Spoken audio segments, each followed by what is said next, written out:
The 1959 Jefferson nickel, part of the long-running Jefferson nickel series, holds a unique place in American coinage history.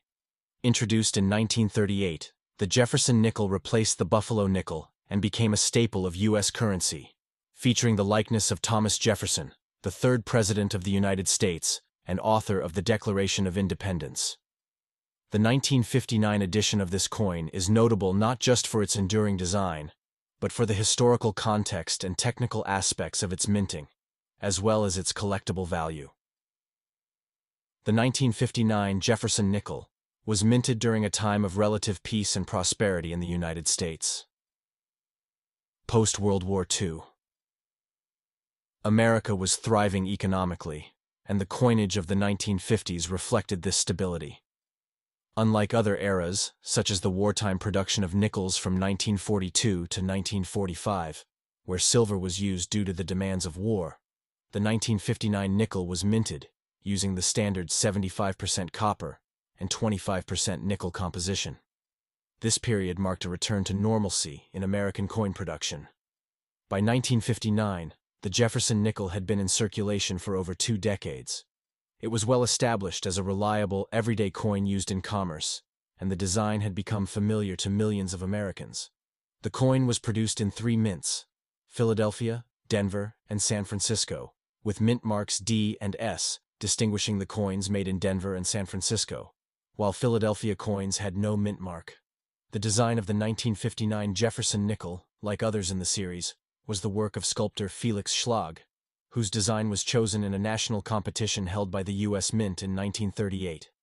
The obverse of the coin features a left-facing portrait of Thomas Jefferson, with the word Liberty inscribed to the left and the year 1959 to the right.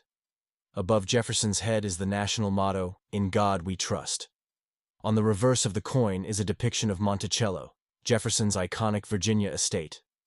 The words Monticello and 5 cents appear beneath the image, while United States of America circles the bottom edge of the coin. The Latin phrase e pluribus unum, meaning out of many, one, is inscribed at the top of the coin. The reverse design remained mostly unchanged throughout the series, becoming a symbol of Jefferson's legacy as a statesman and architect. In 1959, the U.S. Mint produced Jefferson nickels in 2 locations, Philadelphia and Denver. These mints produced the following quantities: Philadelphia Mint, no mint mark. Around 27 million coins were minted. Denver Mint, D mint mark. Approximately 160 million coins were minted, making the Denver issue much more common than the Philadelphia version. San Francisco did not produce any nickels in 1959, making the year unique in that sense. Most 1959 Jefferson nickels found in circulation today will likely be from the Denver Mint due to the higher production numbers.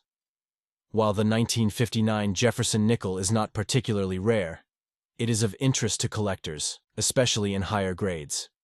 In circulated condition, these nickels typically hold only face value, as their large mintage numbers make them common. However, in uncirculated or near-perfect condition, the value increases. A mint state, MS Jefferson nickel from 1959, can range in value from $2 to $20 or more, depending on its condition and specific grade. Some coins from this year also exhibit interesting die variations, which can add to their appeal for collectors.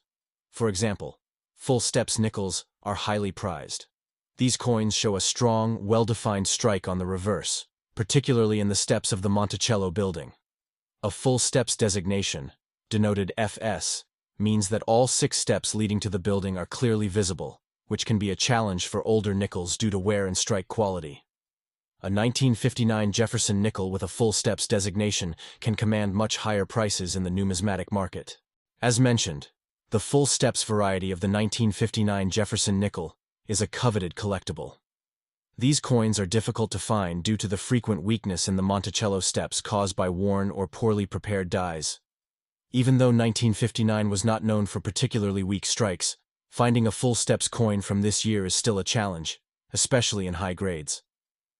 The basic design of the Jefferson nickel remained largely unchanged from its introduction in 1938 until 2003, making it one of the longest-running coin designs in U.S. history.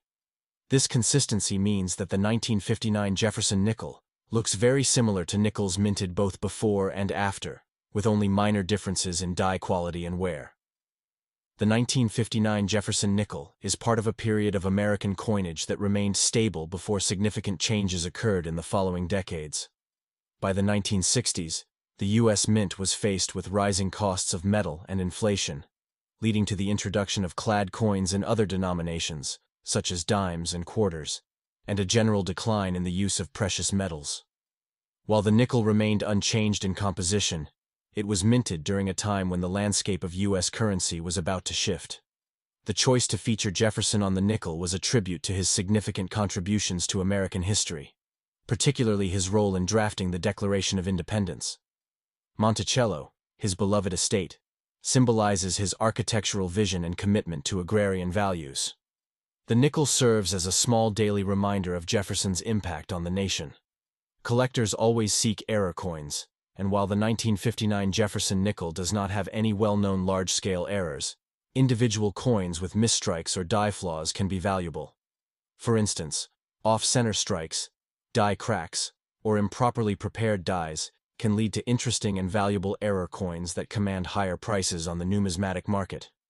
The 1959 Jefferson nickel is an enduring piece of American coinage. While it may not be rare, its place in the long history of U.S. nickels makes it a favorite among collectors and history enthusiasts alike. Its connection to Thomas Jefferson, one of America's most influential founding fathers, and its design longevity add to its charm. Whether found in circulation or carefully preserved in collections, the 1959 Jefferson nickel serves as a symbol of both stability in U.S. coinage and the enduring legacy of Thomas Jefferson. According to our reliable source, a Jefferson nickel from 1959 in circulated condition is worth between 10 cents and 20 cents. However, on the open market, 1959 D nickels in pristine, uncirculated condition sell for as much as $1,000.